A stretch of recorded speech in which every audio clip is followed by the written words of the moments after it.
Her work amplifies unheard voices, challenges norms, and advocates for equality.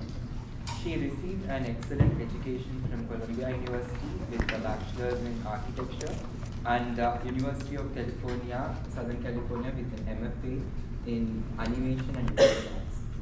She currently teaches at Santa Clara University and she is always passionate about to perform hands-on demonstration, and her technique is painting on the glass that gives her animation technique. And without any further delay, let's get into our demo, and it will be an awesome experience for us from Stefie's demo today. Thank you. Yeah, the stage is yours. Thank you so Yeah. So I'm going to present my film and then also show a bit of paint on glass. Can you speak louder? Oh, okay, sure. Yeah. Yes. So I'm going to show a film of mine, and then it's Maybe we turn off the yeah, lights. I'll turn off the lights.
show you this other technique. It's very more like watercolor and a different approach, very controlled.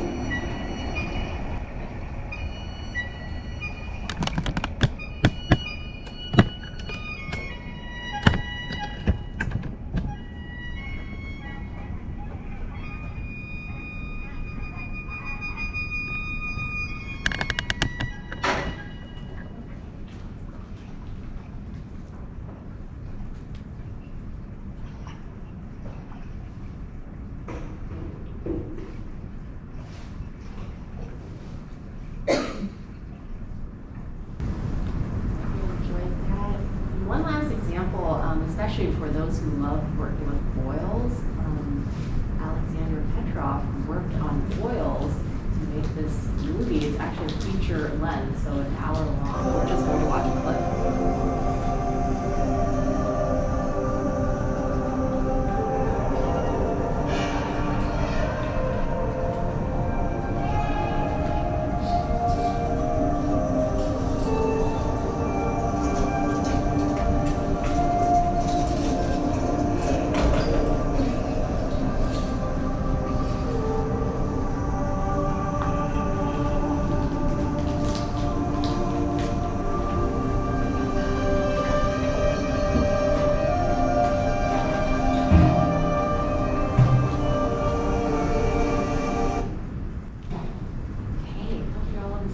So one last thing I'll show is what is animation, and there's a lot of different principles of animation. I can't get to all of them, but mainly it's this timing and spacing, right? So you're seeing this ball bounce, and the tick marks is the where the drawing is. So you evenly space the drawing. You're seeing this ball go evenly up and down, and then if you have more drawings at the top, it looks like it slows down, right? So the faster, it's almost like when you close your eyes, it's a shutter, and if something moves quickly, then you see the movement of this object that has kind of traveled in space. So it looks like it's traveling really quickly. Okay, any questions so far? We're going to get into working with under the camera. So paint on glass is a great technique because you can work, so this is acrylic here. We can switch to with the lights. Thank you, Teresa. So I'm using an acrylic tray here. It comes with like a frame of something for your pictures, but I use it as a tray, and I like that it keeps everything inside. So if you ever were to work with wet mediums, it won't go outside.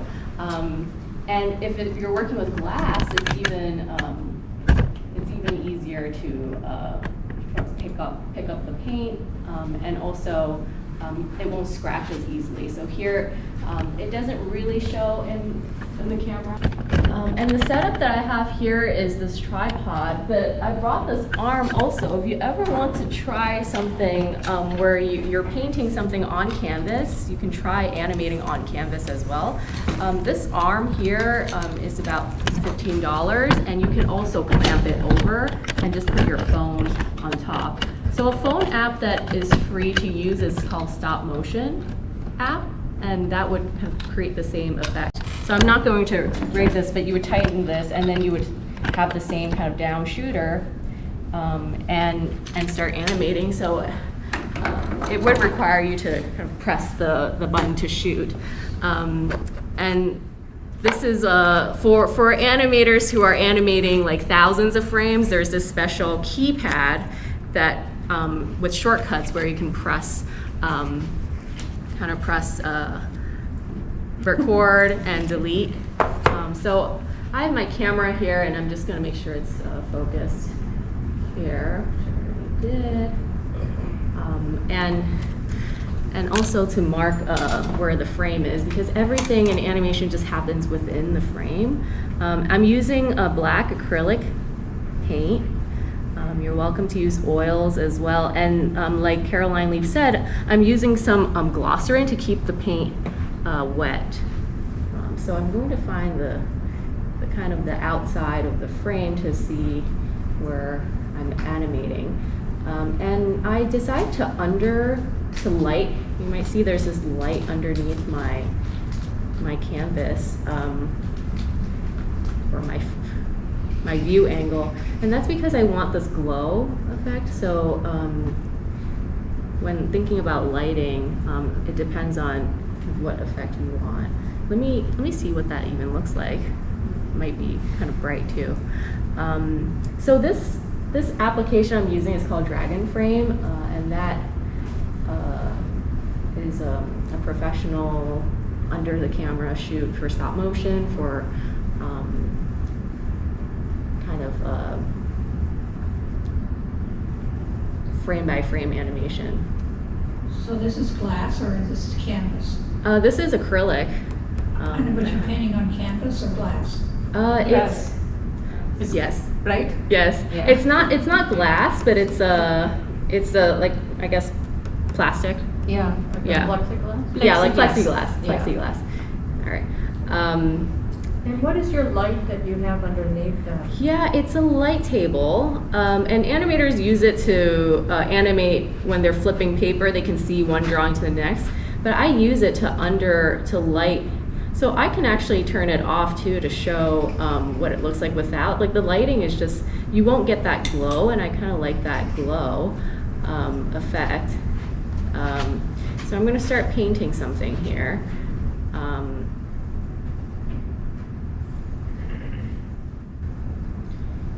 And it's actually a bit overlit, so I'm gonna lower the glow a little bit, or I can also adjust it in my camera. Let me fix Should I that. turn one of the overhead lights off? Oh, it's okay. I think this is because it's really bright here, so I'm gonna go into my camera here and just lower the exposure. Okay, I think that works. So I'm going to draw my figure. I'm gonna work quicker. Starting out, it also helps with animating, because you kind of ease. There's a term called easing in and out, which is when a figure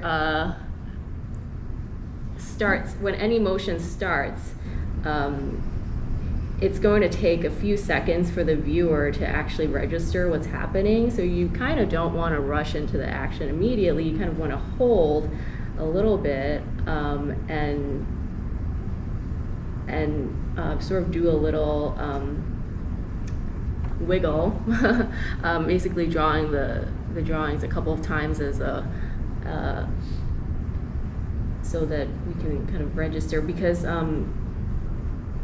this here is going to appear, I'm going to do 8 frames per second. So one of these frames is just going to appear like a split second, like an eighth of a second. So I have my figure here. And I have these tools with me. They're really just for water control and painting control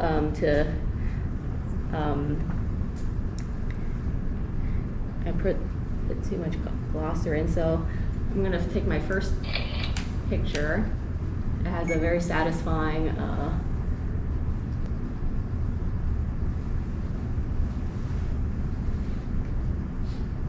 shutter sound. So which program do you stitch it together? So this program will actually just play the whole thing. The whole film would just appear in this program. So it would be Dragon Frame. Yeah. So I'm going over this painting a bit, and so in animation, everything kind of needs to be gone over once, or else it'll stick. So I'm going to go before, after.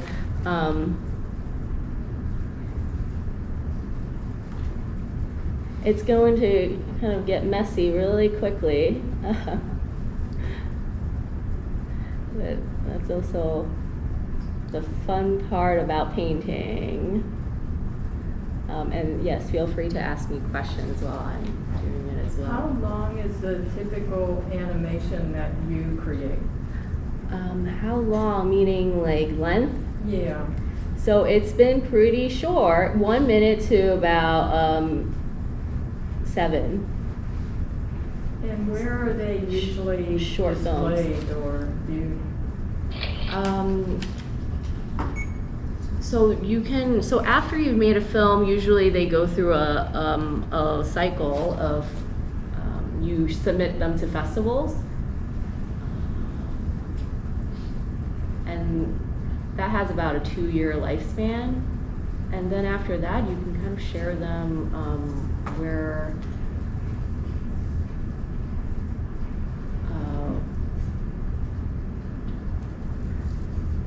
I'm gonna actually delete them. In various places, I've shared them in museums. My current films are online. I've shared them on YouTube, sort of open source. I've also shared them with, there are a few distribution places as well, like on Canopy. Has anybody used Canopy? It's sort of like an educational art film area. So I'm gonna erase this. We'll see what happens here. And then here, the other cool thing is there's this onion skin tool. So this is kind of a great tool as well. So you can animate straight ahead before the digital. It would be hard, but the onion skin actually allows me to see where the frame was previously, so I can actually try to match it. And so if I were to do a next frame, I would know kind of where it is, and it would be fairly in the right area. So you said we can also do it on canvas. How does one do it on the canvas then? With the phone? Yes, yes. So really, you just need a place to paint, and if you're painting, you can start painting on top of your painting, basically, because you're moving it.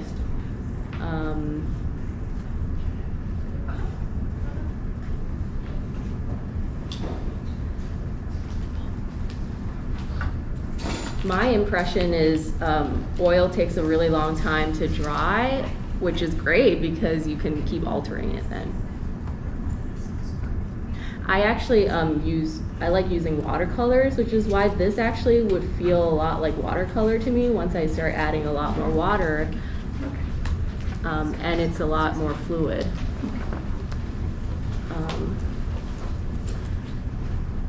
Hi.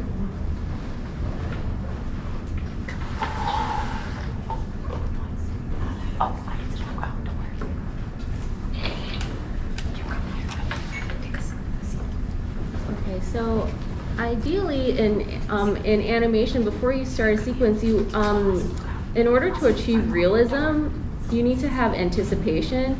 Anticipation is sort of a fancy way of saying what the physics behind it. Like, in order for something to start moving, you need to recoil to push off, right? So if this dancer were to start spinning, the anticipation would be you know, she needs to go this way in order to go this way, right? If she just goes this way, it would be there would be something kind of lacking in the movement. So let me try and animate that.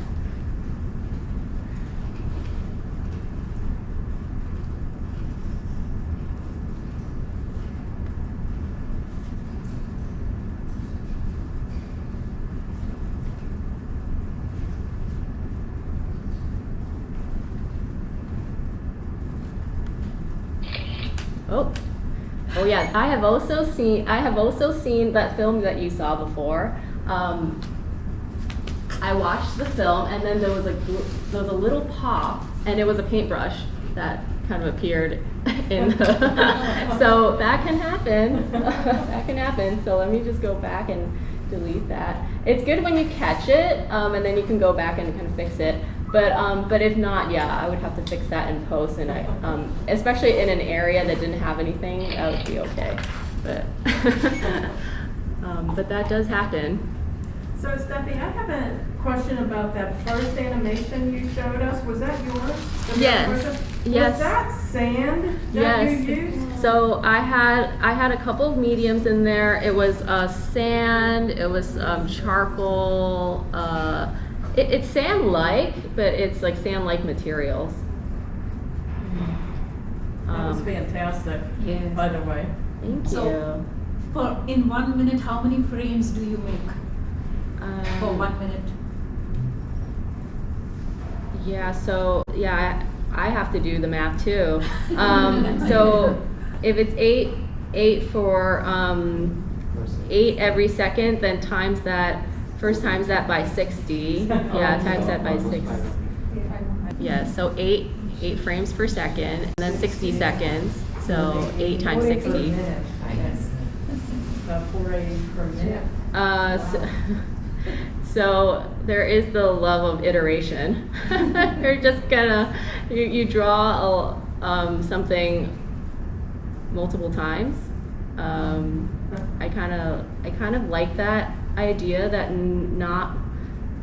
no one frame is the most important. It's like the combination of all the frames. And you do have keyframes. When animating, we do the best you can do, especially with this. This is basically straight ahead, right? There's no way to control this after. I can't go back to the previous frame and fix it when I play it. It's experimental in that way. You just have to go with it.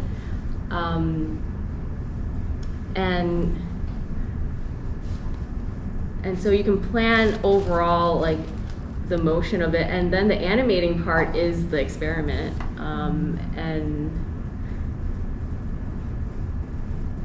it's also the fun part. So I'm trying to imagine kind of from here. Okay, it would go like this way. And we also watch a lot of references as animators, because we're trying to reference movement, and maybe you even film yourself if you want to. Yeah.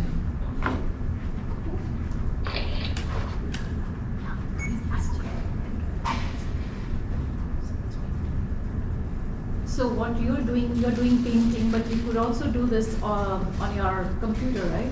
Yes. So Wouldn't that be easy? it's a different texture, I would say. So I like to, when I work on a film, I like to use the medium as a metaphor for the piece I'm working on.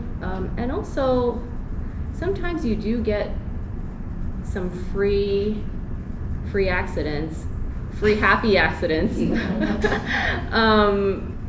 And I think that's part of the charm of it. So for example, Paint on Glass, I'm thinking about making a film about coral reefs. It's like kind of liquid and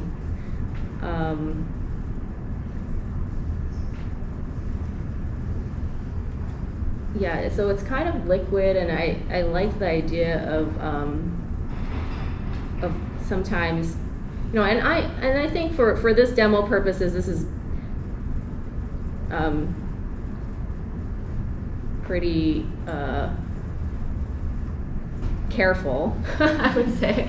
I usually like to work like bigger strokes, and then maybe think about adding some more water in there, like big camera movements. So as you see in some of those, especially Caroline Leafs, in animation, it actually helps you when there's a lot of movement, because it's so dynamic and the camera's always moving. Because if you're seeing something pretty still, you start to notice some details that may not be important. Like, oh, that's weird. Like if there's not much moving, then you're kind of paying attention to the only thing that is moving. And sometimes when everything's moving, then you're feeling the overall kind of story. So. Like, when you start a work, like, do you have the choreography in your mind how you want to go around, or is it like a free flow how? Yeah. Because So for this one, I have something in mind. This is going to be a dancer that's going to spin. and then it's going to transform into something. But yes, I always have a plan, but I think it depends if you're making a film or if you're just playing. If you're playing, then just let it free, kind of stream of consciousness.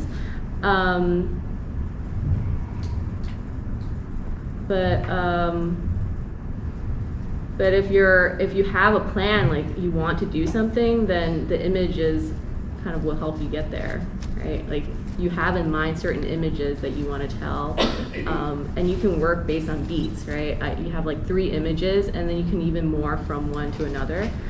So yeah, did I answer your question? Yeah. Yeah, planning is definitely important because it's hard to, this medium is, And I think, were those the key frames that you were referring to, like? yeah. Okay.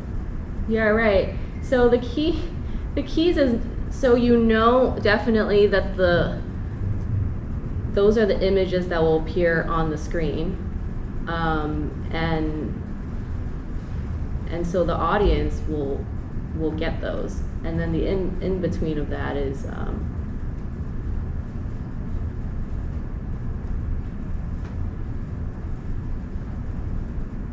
I mean, you can plan, and then the painting that you paint will also end up being different, right, from your plans.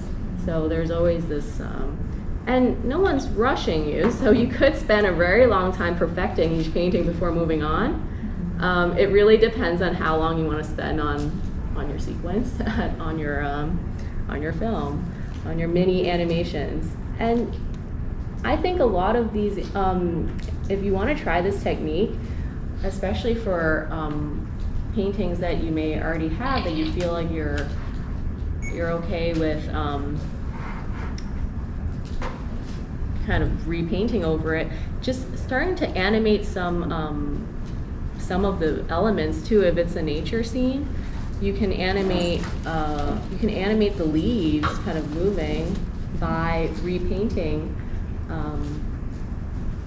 some leaves in a different area and then taking a few shots. I think that would, I've seen some of your work and it's just beautiful. I think I'd love to see those animated. So Stefie, you have until 7:45, Oh, and you're okay. going to produce a full-length animation for us, right? I'll try. For our YouTube channel, I'm going a bit slow. According to, is it 8:45 then? Is that 8:45? You have half an hour left. Yeah. Okay, so this is also true for how I make my films. I spend, you know, if I have 3 months to work on my film, the first month it's on like 1 minute, and I have like 5 minutes. It's like on 1 minute, it barely moves, and then the deadline's coming, and I just move really quickly. It also just takes time to get adjusted because, you know, I'm kind of figuring out this character. But once, I think sometimes it's just getting to know then once you're getting into it, you're like, okay, you're in the flow, and then you move a lot faster. When you're still trying to figure out, well, who is this character? What parts are, so as I'm animating this is what I'm thinking about. If I'm turning this character, I need something distinct that shows up so the viewer can register that this character is spinning. One is I added a bun. So the bun will sort of show up as the head moves. If there's nothing identifying the head, it's just going to look like a spinning circle. And then the legs, I'm gonna pop it out and pop it back in. So the dress probably, I'm gonna leave it like that. It's not going to move, it's just gonna shimmer. So that's what I'm trying to achieve here. And it's actually looking a bit faint on the screen. So that add some more pigment into it. So before you start painting, do you make like rough sketches? Like when we paint, we do sometimes make sketches before on the canvas. Yeah. So for this also, do you make any with pencil? Yes. So with pencil, like on a book or something? Right, I do the sketching, I do the boarding, but you can also sketch right here directly by kind of doing a loose, you mean like knowing where to go Yeah, next? just like, yeah, your story, where it's going. Yeah, I do, I sketch. I use all kinds of tools. I would say I love the pre-production part. This is the production part, right? Because Yeah. this is the performance part. It's gonna go. But, you can always not use it. It could be your practice test shot. You could do that. You can always do a test shot. Yeah. And then maybe your test shot will end up in the final because you don't have time to do it in final. You're like, oh, it turned out pretty well. But I definitely plan as much as I can because that's the free time, right? Because the production part, so it's really easy for me to sketch out ideas, right? I only need a few big key moments. But this part takes a long time. I need like 50 or 400 drawings to get from one moment to another. I can just have 2 drawings and that will show you the idea, right? So the animation part, the bringing to life part is the time consuming part. So like you have taken 8 frames right now, so can you just play how the first second will look like? Oh sure, let's see what we have. I haven't even played it. We're holding our breaths. Wow, so cute.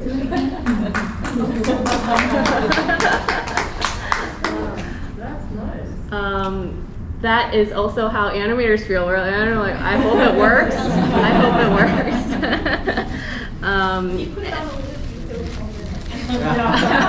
Right. Yes. Yeah, because she's like a ballerina, so she keeps on twirling. Right. Exactly. But and. Did you say what your paint is that you're using? It's just temper paint here. Oh, it's paint Yeah. and glycerin. Yes, glycerin to keep it moist. But it's okay so far. So because I'm working quickly, I know this is quick because I'm able to take a shot after like 2 minutes. But imagine if I were painting a bigger piece, it would dry out by the time I'm going back to it. So the glycerin helps to keep it wet enough to keep working on it. And then if you're working with oils, it's even better because oil doesn't dry out as quickly. So you could do oil on glass as well. Reminds me of the flip books we used to. Yeah, flip books is great. All kinds of animation techniques.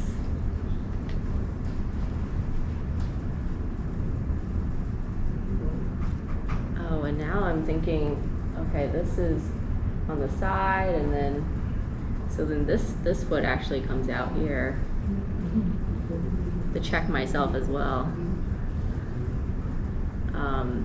This is also a memory game. Yeah, so there are actually animators, if they really love this craft and we have digital tools, this is like, double animating, right? You can animate on digital and because people want, so this is a production technique. So you can actually have a whole video.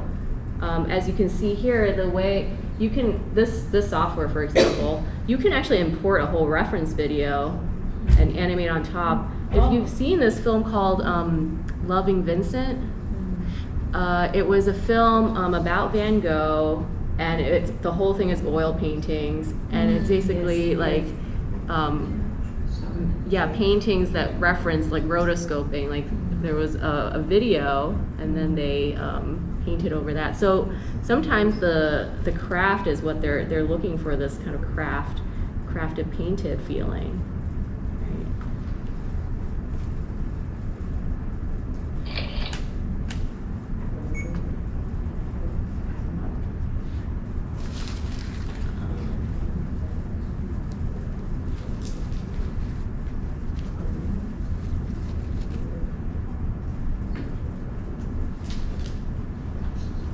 So is anybody going to try this at home? Yeah. Yeah. So basically, you need the software, you need a light table, that flat thing with the light, and then a piece of plexiglass and. Well, this is my specific setup, but no, if you have a good lighting, so this is, okay, yeah, we can talk about lighting a little bit. So I have this, I would say this is sort of a controlled lighting situation, right? The only thing you can think about, but if you just want to watch, if you just want to animate something to see the effect, you don't have to think about lighting as much, because I was thinking if you have great lighting by a window, as you're painting your oils, you can just set up a camera to look at your painting, nothing moves, and then you keep painting and taking shots. But the only thing is the sunlight will move. So while you don't notice it, if you play that, you can see the sunlight shifting. But if you have a controlled lighting situation, if you have a constant light, then that would address that issue. So that's just the only consideration when we think about lighting, like lighting that doesn't change. Because if lighting is changing, then it's going to change with time. And then setup. So these make it easier to put your camera wherever, but you can actually set up a pretty, during COVID, and then we were trying to shoot animations at home and not necessarily, invest in all the gear. People even use like a tabletop setup with like a Swiffer. So anything that just can hold something up sturdy, like nothing that doesn't move. So have a setup where it doesn't move, your camera or your phone basically doesn't move, tape it up, so tape it. Everything's controlled, doesn't move, and the lighting isn't changing, then you have your setup. Facing the canvas you're painting, you paint it, move out of the frame, snap it, move out of the frame, snap it. So you can try that. It Yes. sounds like you were experienced with that. Yes. So, Now this is black and white right now, so it's taking this much. When you do color, do you do color also on the glass? yes. So black and white is just to show the, just for simplicity. Yeah. But yeah, color, it could be a full painting. You can paint a whole scene. So this is very simplified, it's just a figure. But you can have this whole painting painted. You'll have more to animate. But yeah, it really is a blank canvas. It can be anything. And the animation is really based on your style, your painting style. And your painting voice.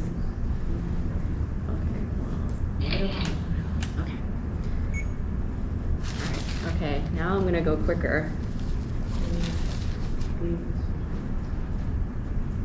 I'm happy to keep answering questions as well.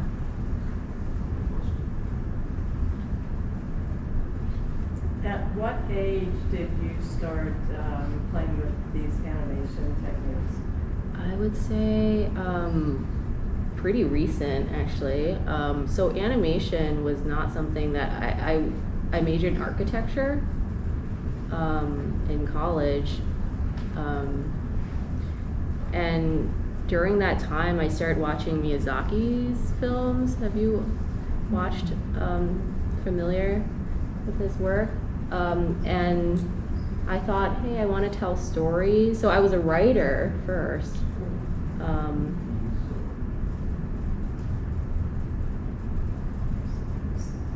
So this was not a childhood passion of yours or anything? No,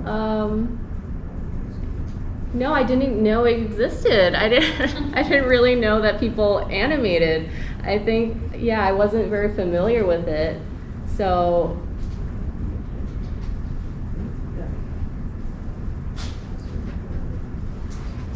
yeah, this is the confusing part for me too. I'm like, for each time you finish one of these, you push this button to get to. Right. So in animation, nothing matters unless it makes it into the camera. So you can have a big mess outside of the frame. It's just what's in the frame.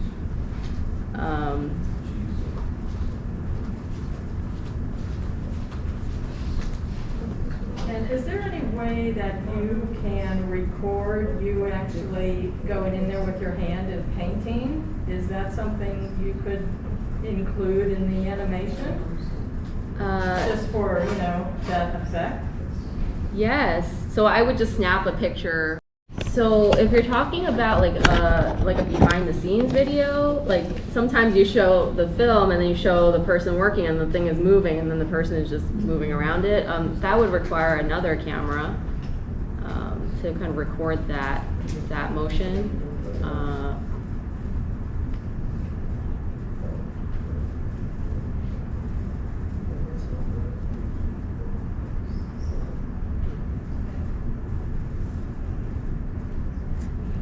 Of course, paint is slightly, I'm still new to the medium of paint as well, but in pencil, you can control it. I have more control with pencil, because here it's like even the line weights and the globbing up, it's like, oh, it's globbing up. Okay, does it still read? And I keep messing up the foot a bit. But it's also very fluid, so I like that. I like the fluidity of it, it's quite a different way of animating with pencil too. That you can really plan out and do the in-betweening. So you would get the keyframes and then you just keep doing the in-between of them.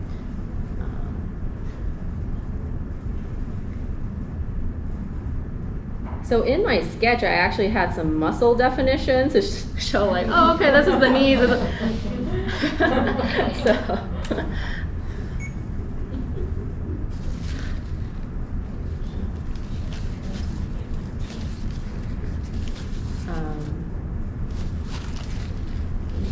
the water helps to clean it. I also want to do a turn. Okay, so turn.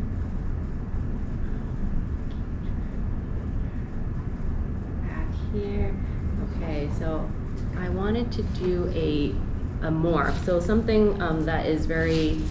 So there are two things that's kind of very unique to animation, which is morph transition. So in film, you always need to cut. But in animation, you can actually tell the whole story without cutting at all. It just kind of morphs into something else and continues. So there's like morphing camera and morphing figure. So I'm going to attempt to do a morph as well here.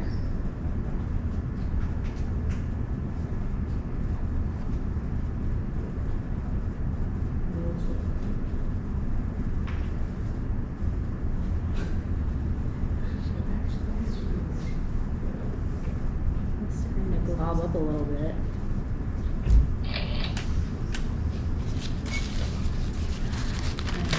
Plenty of napkins nearby.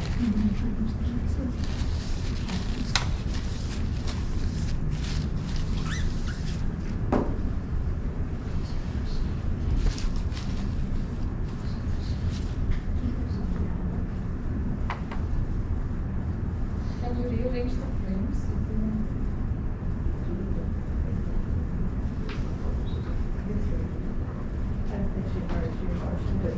Oh, did somebody ask a question? Yeah, I was curious if you can rearrange the frames if you want out of order. You can move them around,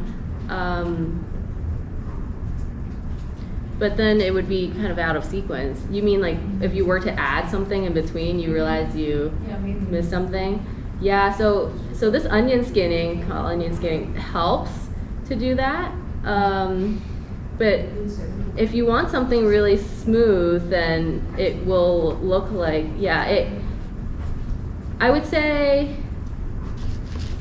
Only on the very important, only if necessary, because if you want to do that for hundreds of frames, then it would be a lot of work. But if you feel like, oh, this really needs it, then yeah, you can go back and add something in between to add that touch, add an extra frame.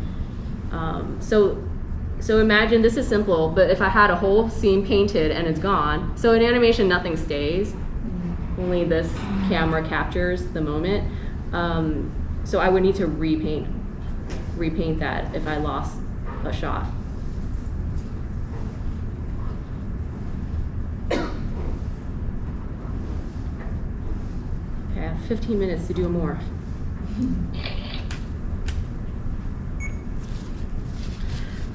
I brought these bigger paint brushes too, but so far I'm animating pretty small. It hasn't required that.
Oh, you can't see it, but with the wet, I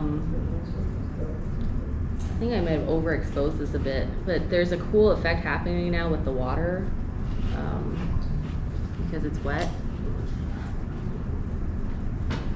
And that is the free, the free thing. So it, sometimes when working digitally, you don't get anything for free. You have to create everything.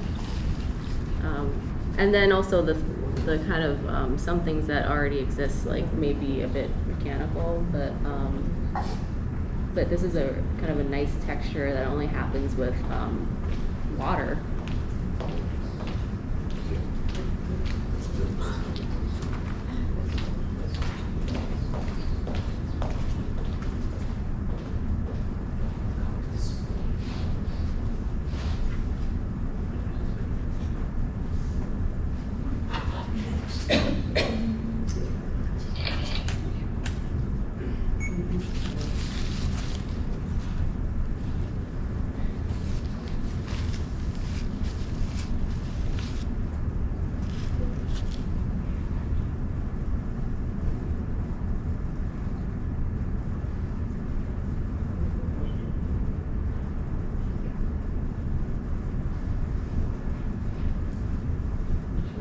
So as I'm animating this, I'm also thinking what elements can move. So I have to track that.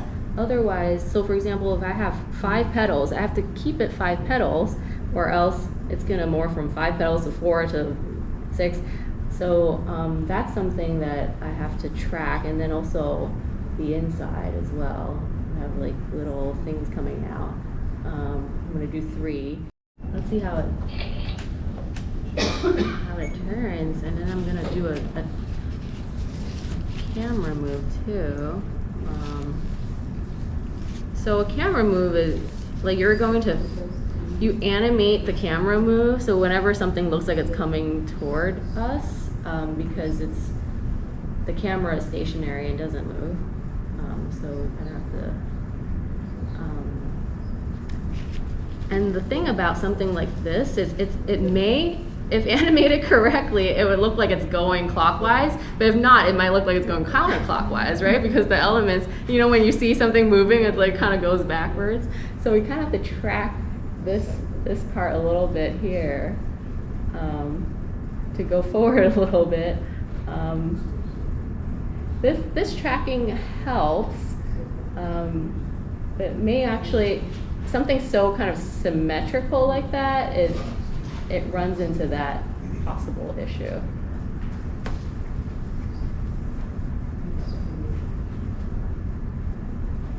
But we'll take a leap of faith.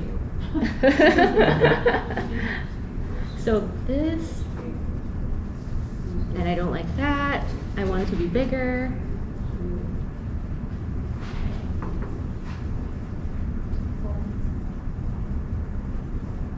Okay, sorry, I should have taken a shot of that actually. Like I say, easing is helpful because if it moves too quickly, it kind of is hard to see.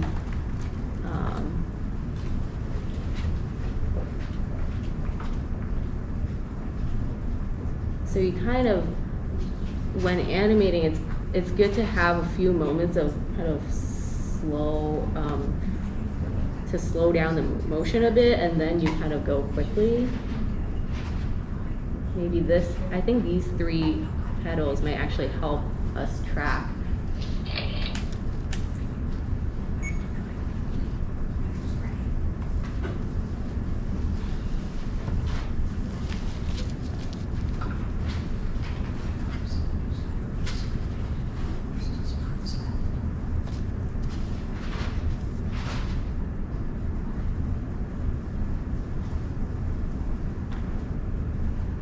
So when something gets bigger, then I'm thinking, wow, this small brush isn't gonna help me anymore. I need a bigger brush. I'll keep animating with this brush. Oops, I just did something. I moved, so I would actually tape this down too. I just moved the whole thing, which is fine. But if you were painting something, you wouldn't want that. That would immediately break the effect of animation. It would be like, oh, this is a canvas all along. So yes, I would tape everything down so nothing moves, and the only thing that's moving is your painting. So you have 5 more minutes, okay? Okay. Are we going to see the full effect? Yes, yes. Okay, Can't wait. one more drawing and then we'll play. Okay, moment of truth. Holding our breaths. This flower kind of turned into a little blob.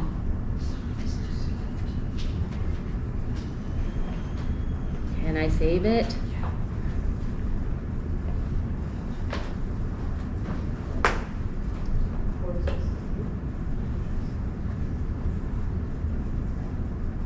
Okay. All right, let's play it. Are we ready? Yes.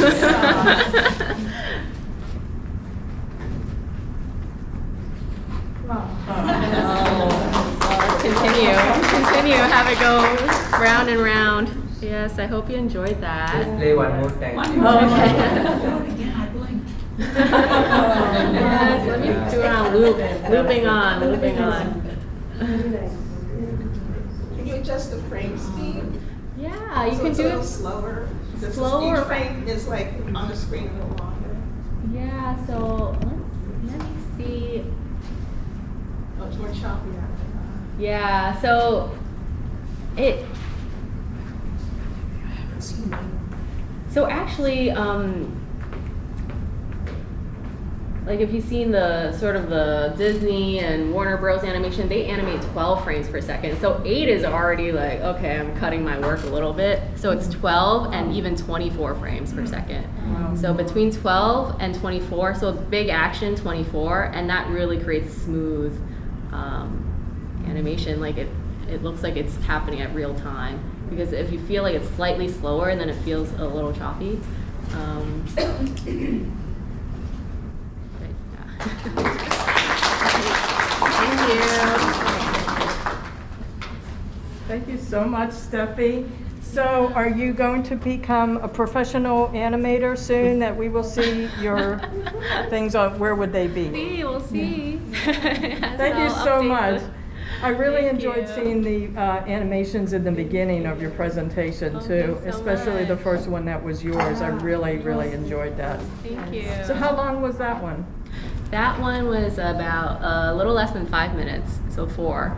And it had such a nice message too. Yeah, I care Yeah, it was about great. the like environmental themes and especially with all these mediums, I feel like it has such a metaphor. So that one had the metaphor of charcoal and carbon. Yeah, and tracking the carbon in our air, carbon dioxide and carbon medium. So carbon solids versus carbon in the air. Yeah. Thanks again so much. Thank We really you. appreciate you coming and showing Thanks us for this having technique. me. I've never seen this before. And so you'll be able to watch the Yeah. YouTube video in about a week. Oh, It'll be great. posted for the public. Sure. Okay? Thanks again, Stefie. Thank you.